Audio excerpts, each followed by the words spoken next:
Hello friends, welcome back to on YouTube channel Aryan educational academy. Friends, मैं हमेशा की तरह आपकी दोस्त सरिता पांडे आ चुकी हूँ आपके लिए लेकर के सीटेट की प्रिपरेशन। तो दोस्तों, मैं कुछ बात करना चाहूँगी आप लोगों से कि जैसे देखिए, तकरीबन 15 दिन रह गए हैं आज से। तो 15 दिन मैं नहीं मानती हूँ, इसलिए क्योंकि 5 दिन मैंने कहा है कि 5 दिन फुल आपने कितनी भी तैयारी की है उसका सिर्फ और सिर्फ प्रैक्टिस करना है, पढ़ना नहीं है उस आखिरी 5 दिन में। तो 1 तारीख से आप 5 जुलाई तक का डेट छोड़ दीजिए, उस समय हम प्रैक्टिस करेंगे, आप प्रैक्टिस करेंगे और विद बबलिंग, बबल भरते हुए आप प्रैक्टिस करेंगे कि आप कितना कर पा रहे हो। जितनी भी कमी है, जितनी भी तैयारी है, अभी तैयारी कर लीजिए। अभी भी अगर आप प्रैक्टिस सेट कर रहे हैं और उसके बाद तैयारी देख करके कर रहे हैं कि कहाँ कमी है, तो वो तो सबसे बेस्ट है। 100% आप श्योर हो, फिर आप कर लोगे इस बार फर्स्ट अटेम्प्ट में ही। लेकिन दोस्तों देखिए, साइकोलॉजी तो पूरी हो ही चुकी है। साइकोलॉजी हमने हमने मतलब जो जितने भी वीडियो करा चुके हैं हम लोगों ने, किया है मैंने, उसमें आप जूनियर लेवल और प्राइमरी लेवल दोनों के लिए वो काफ़ी है, उतने से हमारी तैयारी हो जाएगी। वो सारे वीडियोस आप देख सकते हैं। और उसके बाद अगर बात करें हिंदी की, तो हिंदी की भी वीडियो है, पेडागोजी मैथ पेडागोजी की भी वीडियो है। और सोशल स्टडी जूनियर लेवल के लिए मैं अभी तक करा रही थी, तो आपको आपके सारे प्रीवियस ईयर पेपर कवर हो चुके हैं। देखिएगा प्लेलिस्ट में आप, तो सारे प्रीवियस ईयर पेपर कवर हो चुके हैं। एक साल में जो 2 बार होता है दोनों, तो सितंबर का भी और फरवरी का भी, इस तरीके से दोनों हो चुका है, तो वहां से आपका कवर हो चुका है। कुछ चीज़ें और बची हैं जो कि करना है अभी, बहुत बहुत थोड़ी चीज़ें, बट इतना काफ़ी है आपको करने के लिए क्लियर। तो बात ये करना था दोस्तों कि जिन्होंने फिल किया है फॉर्म सब्जेक्ट में, उन्होंने इंग्लिश नहीं बल्कि संस्कृत डाला है। तो जो इंग्लिश किए हैं वो इंग्लिश की तैयारी अपनी किसी भी चैनल से कर सकते हैं। बट अगर आपने संस्कृत फिल किया है तो संस्कृत का क्लास भी हम काफ़ी वीडियो बना चुके हैं। बट कुछ पेडागोजिकल क्वेश्चन, संस्कृत के जो व्याकरण बेस्ड क्वेश्चन होते हैं वो तो बन चुके हैं, आप वहाँ से देख सकते हैं। बट कुछ पेडागोजी के क्वेश्चन इंपॉर्टेंट होते हैं दोस्तों। तो संस्कृत की सीटेट को क्वालिफाई करने के लिए पेडागोजी, संस्कृत की पेडागोजी समझना बहुत ही ज़रूरी है।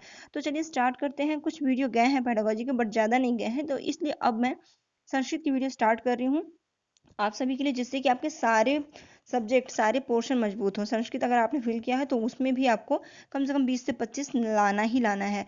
तो चलिए स्टार्ट करते हैं। यहाँ से देखिए 25 क्वेश्चन आपकी स्क्रीन पर दिखाई दे रहा है, क्योंकि मैं 24 तक करा चुकी हूँ। ठीक है, ये अधिगम और अर्जन, अधिगम और अर्जन टॉपिक से रिलेटेड है। और यहाँ से आपको कुछ क्वेश्चंस मिलेंगे। चलिए कुछ क्वेश्चन देखते हैं, तैयारी करते हैं संस्कृत की। और संस्कृत के एप्टीट्यूड बेस्ड क्वेश्चन को, टीचिंग एप्टीट्यूड के क्वेश्चन को हम समझते हैं। देखिए क्वेश्चन क्या है, स्टार्ट करते हैं दोस्तों। क्वेश्चन है आपका यहाँ पे, प्रत्येकम शिक्षार्थी विशिष्ट अधिगम शैल्या पठति, केचन पाठ्यपुस्तकं पठित्वा अवगच्छन्ति, केचन पाठ्यपुस्तकं सावधानं शृण्वन्ति, अन्ये च गतिविधिषु संलग्नाः भूत्वा अनुभवैः शिक्षां प्राप्नुवन्ति, इदम् अधिकृत्य अध्यापकेन किं कर्तव्यम्। यहाँ कहा क्या जा रहा है कि देखिए,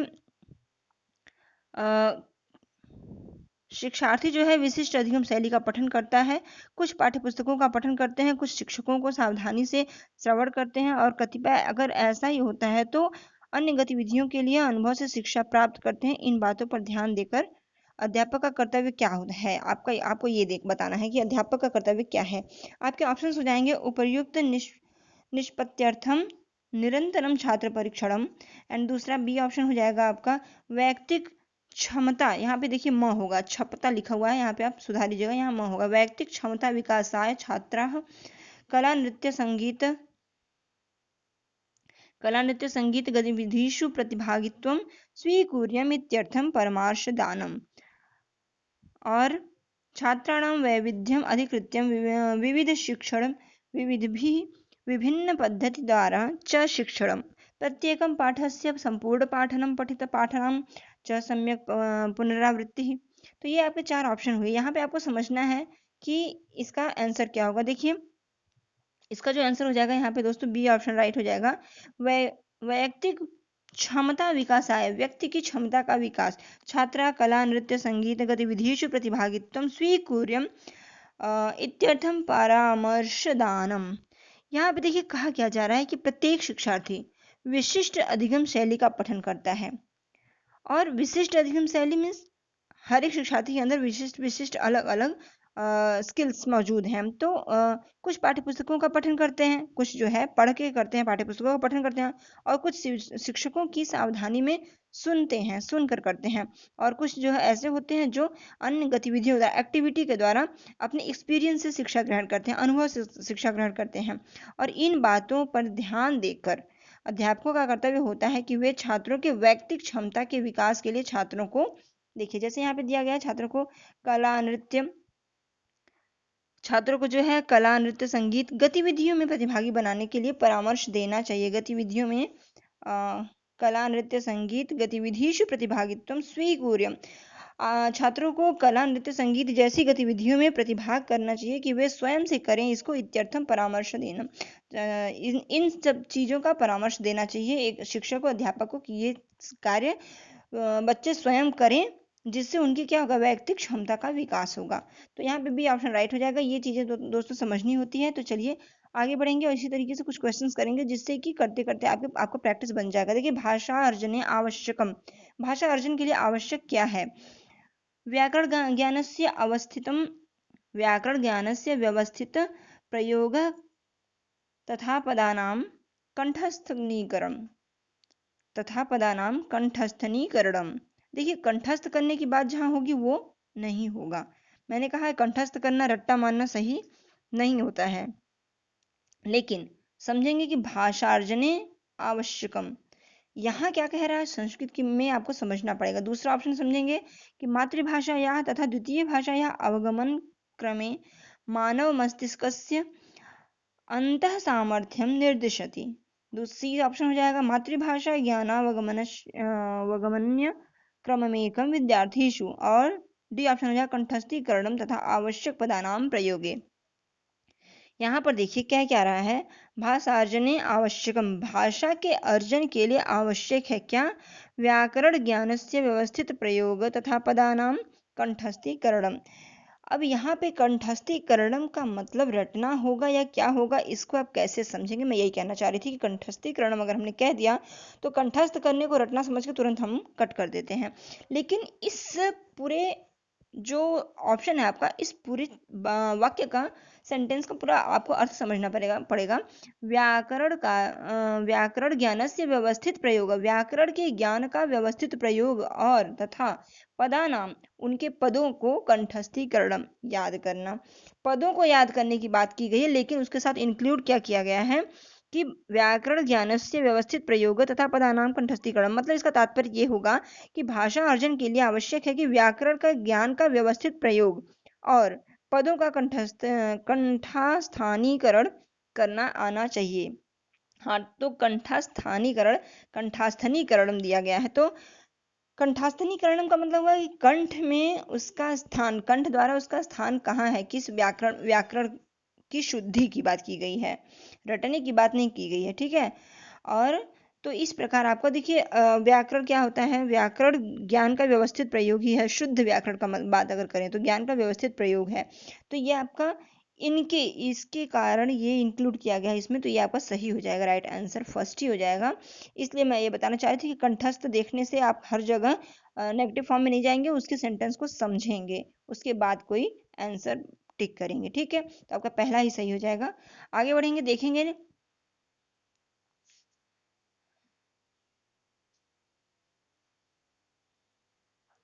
नेक्स्ट क्वेश्चन क्या है।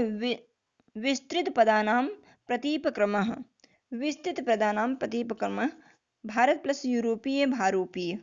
ठीक। दूसरा है प्रयोजकः और अप्रयोजकः। सी ऑप्शन है मंत्र, क्वेश्चन में कर दिया गया है संस्कृतम, और मंत्र हिंदी, और चोरः चुरति। तो यहाँ पे देखिए क्या है, कह रहा है विस्तृत पदों में प्रतीप क्रम है। प्रतीप क्रम क्या है समझना होगा आपको। देखिए, चोरः चुरति अर्थात चोर चुराता है या चोरी करना। तो प्रतीप क्रम का मतलब हुआ कि उसी से रिलेटेड, उसी के क्रम में आगे बढ़ना। चोरः चुरति, इनका जो मेल है, एक तरीके से इसका जो संयोजन बन रहा है, सही बन रहा है। और भारत प्लस यूरोपीय भारोपीय, प्रयोजक अप्रयोजक, ये प्रयोजक अप्रयोजक दोनों अलग अलग चीजें। मंत्र संस्कृतम और मंत्र हिंदी, क्या मतलब इसका? लेकिन चोरः चुरति इससे क्या बना आपका, इसका अर्थ क्या हो रहा है कि अर्थात चोर चुराता है, चोरः चुरति का हो गया अर्थ चोर चुराता है या चोरी करने की बात हो रही है। तो यही आपका डी ऑप्शन राइट हो जाएगा। दोस्तों थोड़ी प्रॉब्लम भी अगर आपको हो रही है कि कैसे होगा, तो ये क्वेश्चंस जो हैं प्रैक्टिस बेस्ड होती हैं और मैं समझाने का भी कोशिश कर रही हूँ, बट प्रैक्टिस जितना आप करेंगे आपका कॉन्सेप्ट क्लियर होता जाएगा। तो प्रैक्टिस जरूरी है। अगर आप फर्स्ट टाइम अगर संस्कृत को हाथ में उठा रहे हैं तो प्रॉब्लम ही होगी, बट संस्कृत अगर आप जानते हैं और इस तरीके के जो आपका ये सेंटेंस है, जो आपका वाक्य है, इसको आप समझने की कोशिश करेंगे और निकाल पा रहे हैं इससे अर्थ, तो काफ़ी अच्छा कर पाएंगे। और नहीं निकाल पा रहे हैं तो हमारे साथ बने रहिएगा। प्रैक्टिस करते करते आप कम से कम 8 से 10 वीडियो देखेंगे इधर भी 10 दिन के अंदर, तो आपकी काफ़ी अच्छी प्रैक्टिस हो जाएगी। चलिए देखिए अगला क्वेश्चन देखते हैं। अध्ययन समय विशेषण पदम शक्यते शक्यते स्म शक्य संभावनम अत्रायम केंद्रीय करोति। यहाँ देखिए ऑप्शन आपकी क्या है, संदर्भा संदर्भानुगुणमर्थम पूर्वादार्थम तेषां वाक्तव्यम स्थानम और तेषाम अयम, ये 4 ऑप्शन है। यहाँ पे देखिए आपका सी ऑप्शन सही हो जाएगा। शक्य संभावनम अत्राय केंद्रीय करोति। क्वेश्चन है शक्य संभावनम अत्राय केंद्रीय करोति, तो इसका हो जाएगा आपका तेषाम वाक्यात्मकम स्थानम। याद कर लीजिएगा, तेषाम वाक्यात्मकम स्थानम, सी ऑप्शन आपका राइट हो जाएगा, तेषाम वाक्यात्मकम स्थानम। आगे बढ़ेंगे, देखेंगे नेक्स्ट क्वेश्चन। प्रतिभा लक्षणानि प्रमुखतया सम्यक रूपेण प्रकटीक्रियन्ते। देखिए प्रतिभा का जो लक्षण है उसको सम्यक रूपेण प्रकटीक्रियन्ते, सम्यक रूप से प्रकटीक्रियन्ते, प्रकट करने के लिए प्रमुखतया सबसे प्रमुख क्या होगा, बुद्धि परीक्षण द्वारा मतलब आईक्यू टेस्ट, भावात्मक परीक्षण द्वारा ईक्यू टेस्ट, या फिर अध्यापक अभिभावक द्वारा, या फिर संचित विद्यालय अभिलेख द्वारा। यहाँ पे क्या होगा, देखिए यहाँ पे आप काफ़ी इजी तरीके से आप कर पाएंगे अगर आपने साइकोलॉजी की तैयारी की है। तो यहाँ पे देखिए दोस्तों, प्रतिभा लक्षणानि प्रमुखतया सम्यक रूपेण बुद्धि परीक्षण द्वारा, जो आईक्यू टेस्ट होता है, प्रकृति क्रियते। अर्थ इसका ये होगा कि प्रतिभा जो लक्षण है उसके धनी छात्रों का समान रूप से ज्ञात किया जा सकता है। केवल बुद्धि परीक्षण के माध्यम से कौन छात्र कितना प्रतिभाशाली है, धनात्मक एवं ऋणात्मक प्रतिभा को पता लगाना अलग अलग आवश्यक होता है। और भावात्मक परीक्षण द्वारा क्या होता है, देखिए भावात्मक परीक्षण के बारे में भी समझिएगा, ये तो आप जान गए, बुद्धि परीक्षण के द्वारा बताया गया आपका कि क्या होता है, प्रतिभा के का धनी बच्चा कितना है इसके बारे में आप जान पाएंगे। लेकिन भावात्मक परीक्षण में क्या होता है कि भावात्मक परीक्षण द्वारा छात्रों के भावों का ज्ञान किया जा सकता है, न कि प्रतिभा का। ठीक है, भावों का ज्ञान करेंगे, न कि प्रतिभा का। प्रतिभा का अर्थ है विशिष्ट गुण, सामान्य छात्रों से जो हटके होता है, जो अलग होता है और आपको अच्छे ऊंचाइयों तक पहुंचाता है। ठीक, तो अध्यापक और अभिभावक द्वारा छात्रों की प्रतिभा का बात ये सी ऑप्शन में है। अध्यापक और अभिभावकों के द्वारा प्रतिभा लक्षण को ज्ञात नहीं किया जा सकता है। और संचित विद्यालय आलेख, ये जो चौथा ऑप्शन है, तो संचित विद्यालय आलेख द्वारा इसका अर्थ है कि जमा किया हुआ या बचाकर जो रखे हुए विद्यालय में अभिलेख हैं, जो छात्र के ज्ञान में वृद्धि करता है, न कि उसके प्रतिभा लक्षणों को प्रकट करता है। ज्ञान में वृद्धि तो कर सकता है, कुछ बचा के अभिलेख रखे हुए हैं तो, लेकिन प्रतिभा के लक्षणों को वो प्रकट नहीं करेगा। तो आपका आईक्यू टेस्ट फर्स्ट ही आपका राइट हो जाएगा, ये आप इजिली कर भी लोगे आसानी से। चलिए आगे बढ़ेंगे। अधिगमनात्मक विभिन्न क्षेत्रेषु किम क्षेत्रम उच्च स्तरीय चिंतनेन संबद्धम। यहाँ पे आपका ऑप्शन हो जाएगा स्मरणात्मकम, अवबोधनात्मकम, मूल्यांकनात्मकम और अनुव्यवहारात्मकम। यहाँ पे देखिए क्या कह रहा है,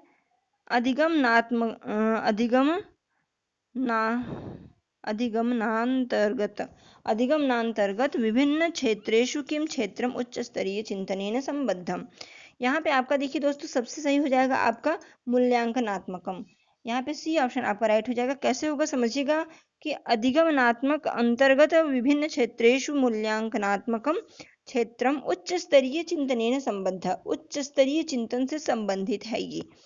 अधिगम के अंतर्गत जो विभिन्न क्षेत्रों में जो मूल्यांकन ऐसा क्षेत्र है, इनके अंतर्गत, अधिगम के अंतर्गत इन सभी क्षेत्रों में मूल्यांकन ऐसा क्षेत्र है जिसमें उच्च स्तरीय चिंतन संबद्ध होता है। और ये स्मरणात्मकम जो है इसमें क्या होता है कि ये स्मरण करना, याद करने से रिलेटेड है। अवबोधनात्मकम है, ये आंतरिक अवबोध करने से है। और अनुव्यवहारात्मकम जो है ये आंतरिक व्यवहार का अनुकरण करने से है। तो सबसे ज्यादा किससे होगा? मूल्यांकनात्मकम से हो जाएगा। आपका राइट आंसर हो जाएगा सी ऑप्शन। आगे बढ़ेंगे, देखेंगे भाषा शिक्षण अधिगम संदर्भे प्रौद्योगिकी उपकरणानाम एकम विशिष्टम स्थानम दृश्यन्ते उच्चारण शिक्षण प्रक्रिया संदर्भे किम समीचीनम उदाहरणम न। अब यहाँ पे आपका ये जो क्वेश्चन है क्या कह रहा है, यहाँ पे देखिए कह रहा है कि यहाँ पे आपका ये चारों ऑप्शन में भूमिका निर्वहनम उच्चारण प्रदर्शनंच ध्वनि मुद्रिका उपयोग श्रव्य दृश्य प्रस्तुति द्वारा वर्णनम श्वेत फलकस्य प्रयोग।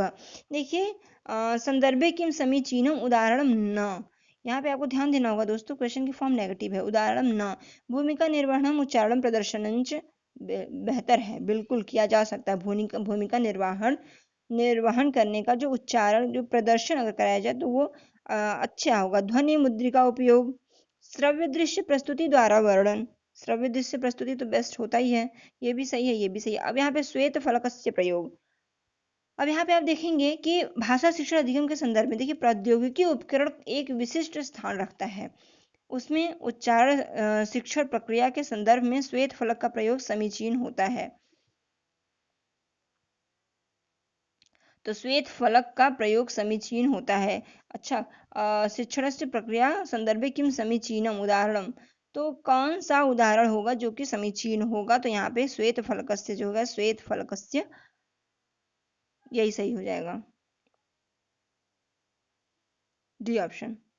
ठीक है, आगे बढ़ेंगे, देखेंगे भाषा शिक्षण अधिगम प्रक्रिया संदर्भ समस्यानां समाधानां प्राप्तुम अधिगम शैली महत्वपूर्णा भाषा शिक्षणोपागमार्थम अपि अस्या विशिष्टं स्थानम एतादृशी एका भाषा शिक्षण अधिगम शैली अस्ति।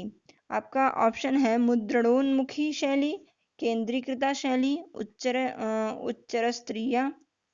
उच्च स्तरीय शैली और शांतिपूर्ण शैली। यहाँ पे आपका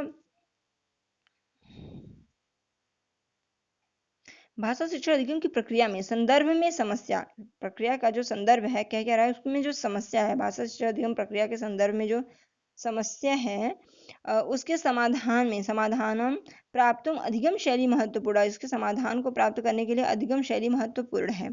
और यहाँ पे भाषा शिक्षण में भी इसका विशिष्ट भाषा शिक्षणोपार्थम अपि अस्य विशिष्टम स्थानम, भाषा शिक्षण में भी इसका विशिष्ट स्थान है। इस तरह की एक भाषा एतादृशी एका भाषा शिक्षण अधिगम शैली अस्ति, इस तरह की एक भाषा शिक्षण अधिगम शैली है, कौन सी है ये पूछा जा रहा है। तो यहाँ पे हो जाएगा मृदड़ोन्मुखी शैली, मृदड़ोन्मुखी शैली आपका फर्स्ट ऑप्शन राइट हो जाएगा।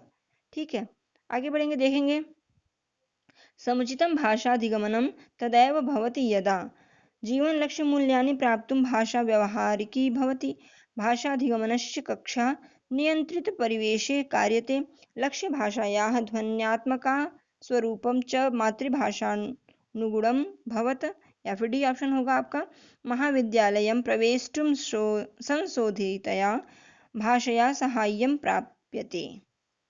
यहाँ पे दोस्तों देखिए 33 में क्या कह रहा है कि सही भाषा अधिगम समुचितम भाषा अधिगमनम तदैव भवति यदा, सही भाषा अधिगमन तभी होता है जब, तदैव भवति यदा तभी होता है जब, तदैव भवति यदा समझ रहे ना, तभी होता है जब हम क्या करेंगे, जीवन लक्ष्य के मूल्यों को प्राप्त करने में भाषा व्यवहार का काम करते हैं। जीवन लक्ष्य के मूल्यों को प्राप्त करने में भाषा व्यवहार, जीवन लक्ष्य मूल्यानि प्राप्तुम भाषा व्यवहार की भवति। देखिए जीवन के लक्ष्य को प्राप्त करने में जो भाषा का व्यवहार हम करते हैं, तो भाषा व्यवहार में जो आती है वो जीवन लक्ष्य के मूल्य को प्राप्त करने में व्यवहार की भवति, ये आपका सही हो जाएगा। समुचित भाषा अधिगमनम तदैव भवति यदा, भाषा अधिगम जो है, भाषा का जो सही भाषा अधिगम तभी होता है जब जीवन के लक्ष्य के मूल्यों को प्राप्त करने में भाषा व्यवहार का काम करे, क्योंकि इसके बिना समुचित भाषा अधिगम हो ही नहीं सकता। कैसे होगा? व्यवहार का काम जब करेगी हमारी भाषा, हमारे जीवन का लक्ष्य मूल्य वही होगा। तो यहाँ पर यही आपका सबसे बेस्ट हो जाएगा, क्योंकि इसके बिना जो है समुचित भाषा अधिगम नहीं हो सकता। तो आपके ये सभी नहीं ठीक होंगे, आपका पहला आंसर ही राइट हो जाएगा। आगे बढ़ेंगे, देखेंगे परिप्रेक्षा आधारितम अधिगमनम। परिप्रेक्षा आधारितम अधिगमनम छात्रान् प्रश्नान् प्रष्टुं प्रेरयति, छात्रेभ्यः चिन्तनात्मकं प्रोत्साहनं न प्रक्षयति, केवलं शान्तछात्रान् प्रेरयति, छात्रेषु रचनात्मकं चिन्तनं न पोषयति। यहाँ पे देखिए 4 ऑप्शन दिया गया है और यहाँ पे पूछा जा रहा है कि परिप्रेक्षा आधारितम परिप्रेक्षा आधारित अधिगमन जो है छात्रान् प्रश्नान् प्रष्टुं प्रेरयति। परिप्रेक्षा आधारित जो अधिगम में छात्रों को प्रश्न पूछने के लिए प्रेरित करना होता है, वो क्या है? वो क्या हो जाएगा आपका यहाँ? छात्रान् प्रश्नान् प्रष्टुं प्रेरयति। इसमें देखिए यही सबसे तर्कसंगत हो जाएगा कि तीनों विकल्पों का जो प्रश्न है उससे सबसे साम्य नहीं है। क्वेश्चन का प्रेरित करना ही होता है, प्रश्न पूछने के लिए प्रेरित करना होता है, तो विकल्प एक ही जो होगा आपका छात्रेभ्यः चिंतनं प्रोत्साहं न पृच्छयति। यहाँ पे हो न पृच्छयति, केवलम केवलम जो है ये संकुचित उत्तर को लिए हुए होता है, तो केवलम ये नहीं होगा, और यहाँ पे नकारात्मक है तो ये नहीं होगा। छात्रेषु रचनात्मकम चिंतनम न, देखिए ये जो तीनों चीजें हैं नकारात्मक शैली लिए हुए हैं, तो परिप्रेक्षा आधारित अधिगमनम जो है परिप्रेक्षा आधारित जो अधिगम होता है वो छात्रों को प्रश्न पूछने के लिए प्रेरित करना, छात्रान प्रश्नान प्रष्टुम प्रेरयति, प्रश्न पूछने के लिए प्रेरित करना, ये आपका सही हो जाएगा। बाकी तीनों जो है ये नकारात्मक में है। तो आगे बढ़ेंगे, देखेंगे यत् किंचित पठ्येत तदेव तद्गुणानां वा अवगम्यते इति आवश्यकम न, किम कारणम। यहाँ पे देखिए क्या कह रहा है, आपके ऑप्शन हो जाएंगे छात्रा भिन्न क्षमता युक्ता भवन्ति, तेषां वैयक्तिकं पृष्ठभूमि चापि भिन्न रूपेण भवति, या बी ऑप्शन हो जाएगा आपका कोऽपि अध्यापकः छात्र वा कदापि संपूर्णम अवगन्तुं समर्था न भवति, एंड सी ऑप्शन हो जाएगा आपका छात्रा केवलम अनौपचारिक चर्चां प्रति एव अवधानयुक्ताः भवन्ति, या फिर डी ऑप्शन हो जाएगा आपका अध्यापिकानां सामाजिक आर्थिक स्तरे अत्यधिकम भेदम भवति। देखिए दोस्तों यहाँ पे क्या है, यहाँ पे आपका पहला ही ऑप्शन सही हो जाएगा दोस्तों। यहाँ पे फर्स्ट ऑप्शन क्या कह रहा है, छात्र भिन्न क्षमता युक्त भवन्ति। देखिए यत्किंचित् पाठ्यते तदेव तद्गुणानां वा अवगम्यते इति आवश्यकं न, यत्र छात्रा भिन्न क्षमतायुक्ता भवन्ति तेषां व्यक्तित्वं पृष्ठभूमि चापि भिन्न रूपेण भवति। इसका कहने का अर्थ क्या है कि कक्षा में जो कुछ भी पढ़ाया जाए, यत्किंचित पाठ्येत तदेव, कक्षा में जो कुछ भी पढ़ाया जाए छात्र उसी के अनुरूप सब कुछ तदनुरूप अवगम्यते इति आवश्यकम न, यत छात्रा व छात्र उसी के अनुरूप सब कुछ अवबोधन कर लें, यह आवश्यक नहीं है, नहीं होता, क्योंकि भवन्ति तेषां व्यक्तित्वं पृष्ठभूमि चापि भिन्न रूपेण भवति, क्योंकि सभी छात्र अलग अलग क्षमता वाले होते हैं तथा उनका व्यक्तित्व और पृष्ठभूमि अलग अलग होती है। तो आपका इस तरीके से आप समझ पाए होंगे, पहला ऑप्शन ही आपका राइट हो जाएगा। बाकी सभी ऑप्शन पढ़ने की जरूरत नहीं है। आप देख रहे हैं कि समझा दो आपको, केवलम ये नेगेटिव, न समर्था भवति ये नेगेटिव, अध्यापकम अध्यापिकानां सामाजिक आर्थिक स्तरे, सामाजिक और आर्थिक स्तर की बात बच्चों के ये बच्चों के नॉलेज से, बच्चों के पढ़ाने से नहीं जोड़ी जाती। आर्थिक स्तर बच्चे का कैसा भी हो वो मैटर नहीं करता। चलेंगे आगे बढ़ेंगे, देखेंगे दोस्तों नेक्स्ट क्वेश्चन, भाषार्जनम अंतर्निहितमेव मनुष्य जन्मना एव कया अपि भाषा व्यवस्थया युक्तः एतया व्यवस्थया एव सह व्यवहारं करोति, एषः विचारः केन उपागमेन संबद्धः। तो यहाँ पे है आपका ऑप्शन हो जाएगा प्रघटनाशास्त्रीयेण, फोनोमेनोलॉजिकल और संज्ञानात्मकेन, प्राकृतिकेन और संप्रेषणात्मकेन। अब यहाँ पे होगा क्या, क्या रहा है समझिएगा, ये कि भाषार्जनम अंतर्निहितमेव मनुष्यः जन्मना एव कया अपि भाषा व्यवस्था युक्तम एतया व्यवस्था एव सह व्यवहारं करोति, एषु विचार संप्रेषणात्मकम उपागमेन संबद्ध। ये जो विचार है संप्रेषणात्मक उपागम से संबंधित होगा। यहाँ पे पूछा ना केन उपागमन, बस यहाँ पे इतना ही आपका क्वेश्चन है। केन मतलब किस उपागम से संबंधित है ये विचार, तो यहाँ पर आपका ये संप्रेषणात्मक, डी ऑप्शन सही हो जाएगा।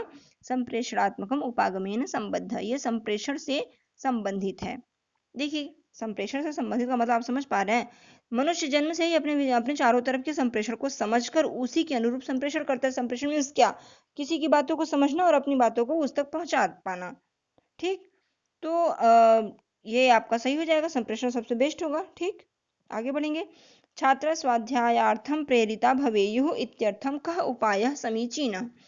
यहाँ पे क्वेश्चन जो है इसके ऑप्शन है, भाषा कौशलानां संशोधनार्थं प्रयोजनात्मकं कार्यस्य गृहकार्यस्य वा अधिकाधिकम् उपयोगः छात्रः स्वयमेव निर्णयान् स्वीकुर्याम् इत्यर्थं तेन प्रोत्साहनीया, या फिर परस्परं वार्तालापार्थं प्राविधिक यंत्राणाम उपयोगः, या फिर चौथा ऑप्शन आपका हो जाएगा, छात्र अधिकाधिकम जिज्ञासवः भवेयुः इत्यर्थं ते प्रोत्साहनीया।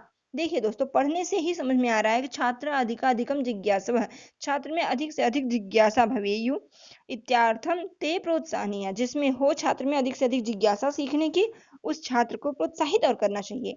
तो आपका उत्तर यहीं पे मिल जाता है आपको, डी ऑप्शन की छात्र स्वाध्यायार्थ प्रेरिता भवेयुः इत्यर्थं छात्रा अधिकाधिकस्य जिज्ञासवः भवेयुः इत्यर्थं ते प्रोत्साहनीय।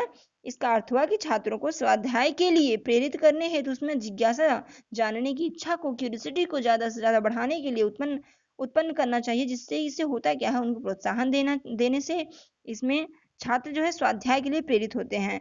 और जब खुद से स्वाध्याय के लिए छात्र प्रेरित होंगे तो ज्यादा से ज्यादा अधिगम कर पाएंगे, अर्जन कर पाएंगे। ये अधिगम और अर्जन से ही रिलेटेड आपका चैप्टर ही है, तो उससे रिलेटेड जो क्वेश्चन बन रहे हैं वो देखिए आप किस तरीके से बनते हैं। तो यहाँ पे आपका दोस्तों डी ऑप्शन राइट हो जाएगा, छात्रा अधिकाधिकम जिज्ञासवे भवेयुः इत्यर्थं ते प्रोत्साहनीया। Right option D option. ठीक, संस्कृत के साथ साथ हिंदी में भी मैं आप लोगों को एक्सप्लेन करने की कोशिश कर रही हूँ। तो दोस्तों ज़्यादातर हर एक सब्जेक्ट हम लोग का तो हिंदी इंग्लिश में ही होता है, बट संस्कृत हम डेली पढ़ते नहीं हैं। और अब जबकि तैयारी स्टार्ट किए हैं तो चलिए आगे आपको काफ़ी बेहतर मिलेगा।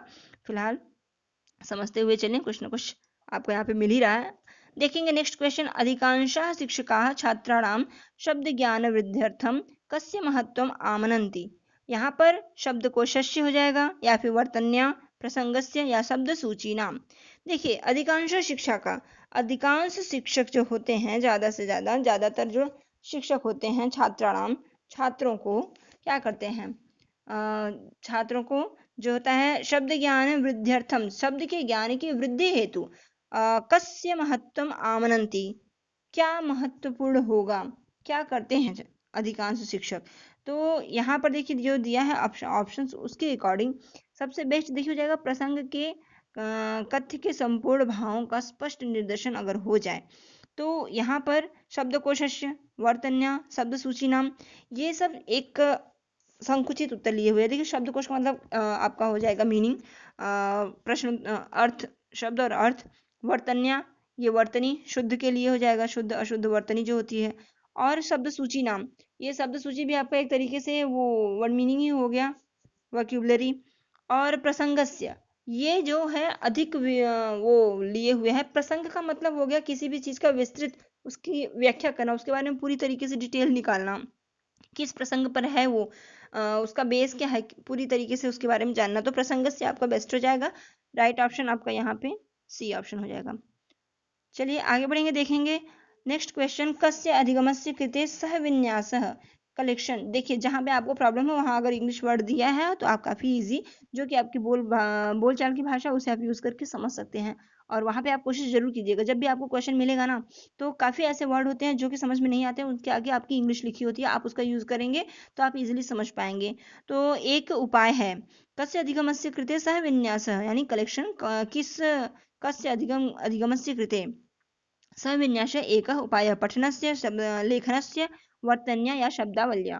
तो यहाँ पे देखिए दोस्तों हो जाएगा आपका, शब्दावलियां अधिगम करने में सहविन्यास एक उपाय होता है जिससे समझ विकसित होती है। शब्दावली जो है या अधिगम मतलब सीखने में शब्दावली अगर ज़्यादा से ज़्यादा होगी आपके पास, देखिए यहाँ पर प्रसंग या फिर व्याख्या ऐसा कुछ नहीं दिया है, तो पठनस्य लेखनस्य वर्तन्या और शब्दावलिया इस 4 ऑप्शन के अकॉर्डिंग आपको बताना है, न कि ऊपर वाले में देखिए प्रसंग था तो प्रसंग बेस्ट था, लेकिन यहाँ पर प्रसंग की बात तो है ही नहीं, सिर्फ पढ़ना लिखना या फिर वर्तनी या फिर शब्दावली।